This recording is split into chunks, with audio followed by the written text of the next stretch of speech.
Ladies and gentlemen, I welcome you back to part 2 of Crusaders of the Lost Mark. Let's begin and read along if you like. Little ponies, he sighed. What could he see and breathe again? Next time is you to be what? What is it? Your flank, said Applebloom. It's Blake, cried Scootaloo and Sweetie Belle together. Smithy stiffened and smoothed down his oilskin apron. "Dah," he said finally. But why? Smithy sighed. It's hard to speak of, but since you see it, may as well be telling the story now, da? The three Cutie Mark Crusaders sat down reverently in front of him, but he waved them off. Yeah, it's short tale, very sad. Once in Stalingrad was a great general, good with pony, good with weapon, very trusted, but all generals, they get old. They saying is the lucky that grow old, but us is not fun to be replaced while you're not broken. Weapon can be fixed, heart not so much. What happened? He was asked. Younger general, very ambitious, very sneaky, is slowly taking away everything that older general has been building until his old men are following new general more. Old general is proud, has taught protege. What's a protege? asked Sweetie Belle, an unfamiliar word sticking in her muzzle. His meaning was teacher and student, trusted position, da. Anyway, is being big battle, very big. Many ponies fight, and not many ponies to be returning. Old general, he find himself ignored in battle. Ponies die, very sad. Bigger generals, they sing, old general worthless. New general is better. Old general be put out to pasture. They fired you? The blacksmith slumped. The little ponies, they take away life work and give to greenhorn snot-nosed, ass-kissing net. Such words for such little ponies. When they take away my job, they take away Mark. They stole it? Yeah, little ones, without cause, without meaning in life, Mark is gone. I'm being kicked out of army, so I fall back on hobby. Now I'm just a blacksmith pony, traveling Equestria before I can travel no more. That's so sad, said Sweetie Belle, dabbing her eyes with her hoof. We don't even have our Cutie Marks yet, and now you say we can lose them too? Fumed Scootaloo. I know, if we can get our Cutie Marks, I bet y'all can get yours back. We'll help, said Applebloom, bouncing from hoof to hoof. Sweetie Belle's eyes lit up with a thought. Maybe we can make him an honorary member. Applebloom nodded vigorously in agreement. Scootaloo gave the two a look. I don't know, he's kind of old. Thank you for a reminder, little Pegasus, said Smithy flatly. But oh, never mind. We gotta help, Applebloom stated, looking as serious as the little filly with a gigantic bow in her main could. Getting his Cutie Mark back might teach us how to get ours. By now the trio was in a huddle, arguing amongst themselves. After a few moments, they turned to face him solemnly. Mr. Smithy, you are now honorary member of the Cutie Mark Crusaders. We're gonna help you get your mark back. Wonderful. He felt he was going to regret this as well. Cutie Mark Crusaders! Cutie Mark Crusaders! Yay! The trio yelled deafeningly. Little ponies, asked the blacksmith, raising one eyebrow when his ears had stopped ringing. Is that even make sense? Smithy eyed the hall. Several old pots and pans, some twisted pieces of metal and busted cutlery, all scrapped for various reasons. Too bent, too rusted, too far gone to be useful. This was going to take some work, and work wasn't even going to get paid for. Ah, well, he thought, such is life. It would mean the end of several pieces of spare armor. Not that he needed them anymore. He would have taken weeks to make real armor from scratch, especially if he had smelt the metal. But with suitable pony-sized pieces of what was essentially scrapped, he could give them something worthwhile. It would almost be like old times. The Crusaders shuffled around in their little aprons. Smithy had prepared for them out of an old, ill-fitting spare he had kept around. He fashioned some pot lids to make makeshift masks to protect their heads, and tied their manes back with bits of old string lest they suffered the fate they inadvertently brought upon the now sing coiffure. He directed them to their places and began his instruction. Please to be heating metal, Yellow Pony. It's Apple Bloom, mister. Just to be heating metal, Scooty Pony. You is to pumping bellows carefully. Aye, Captain, said Scootaloo. What am I doing? You asked Sweetie Belle. You is to be hammering metal flat with big hammer. Smithy is to be bending it afterwards to fit little ponies. We're making you the armor of little pony soldiers. There were multiple gasps all around, and the three shouted, "Cutie Mark Crusader armor! Enough with the yelling!" He waved the hoof tiredly and set about their directing their work. Surprisingly, they picked it up quickly. Scootaloo had great timing with her bouncing and kept the forge hot and even. Sweet Belle had great dexterity with her fledgling magic and could wield the heavy hammer like it was a toy. Apple Bloom could manipulate the metal as she heated with great skill. It warmed his heart, and astonished him that these little craft masters haven't yet found their calling. The sun warmed its way across the sky, morning turned into midday to afternoon, and finally it was done. 3 sets of armor, a helmet each, and a breastplate, and flank guards. They were pretty ugly, and still need a lot of polishing, but they were very rough, and they were whole.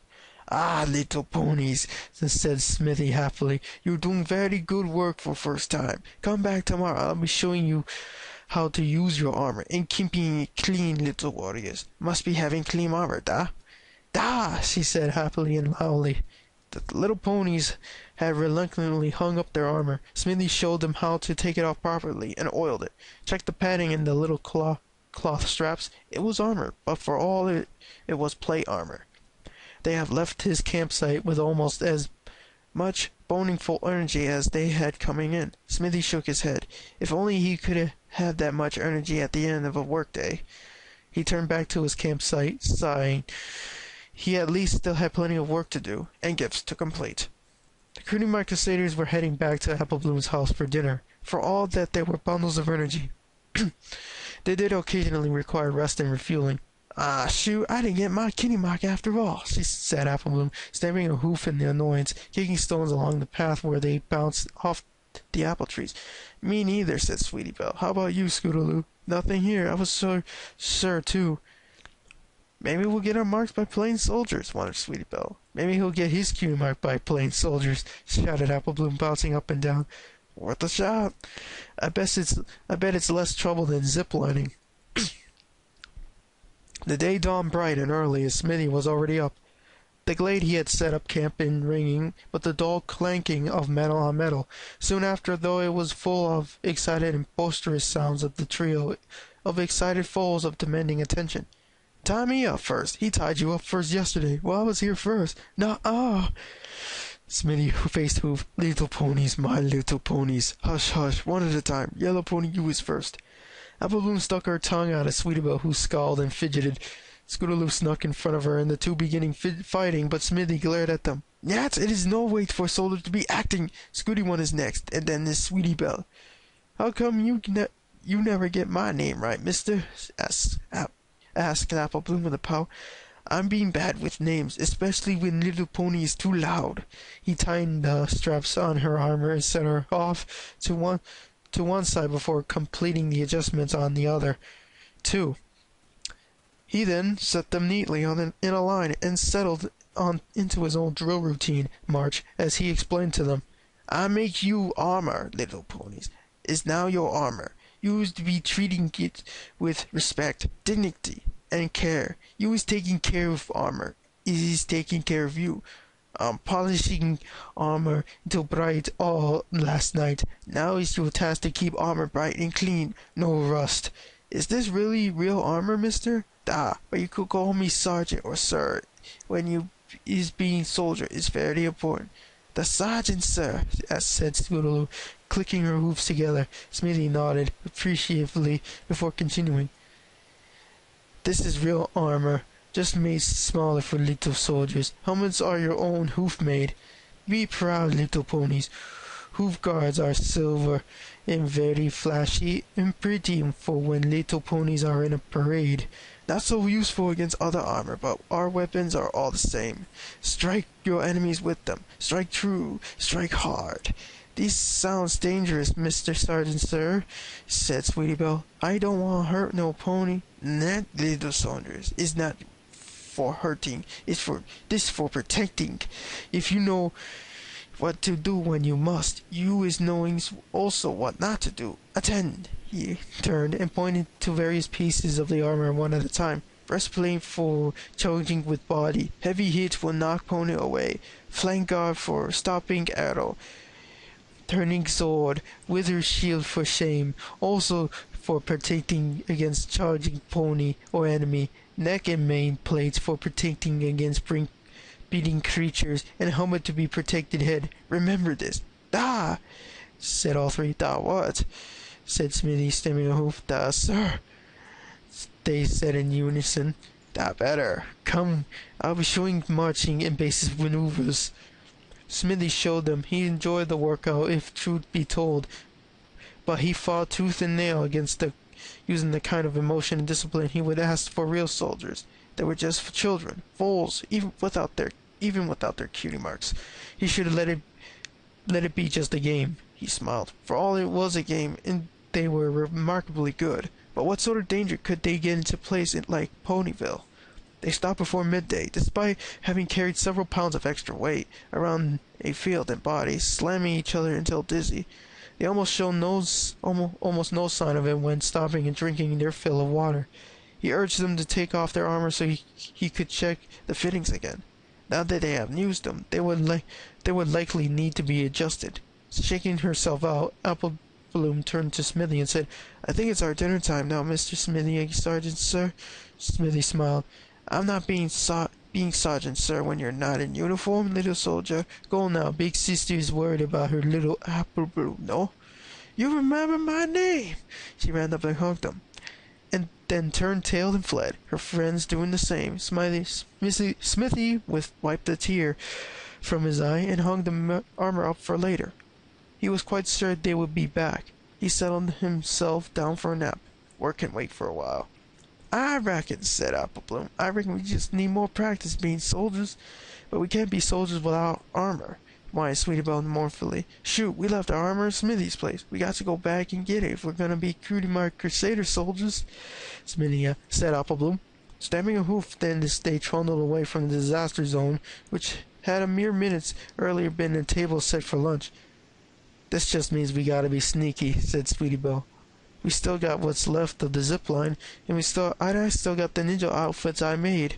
Think we can lift them without being heard? I don't know, Scootaloo. The armor's pretty loud. What's the matter, Scootaloo, you chicken?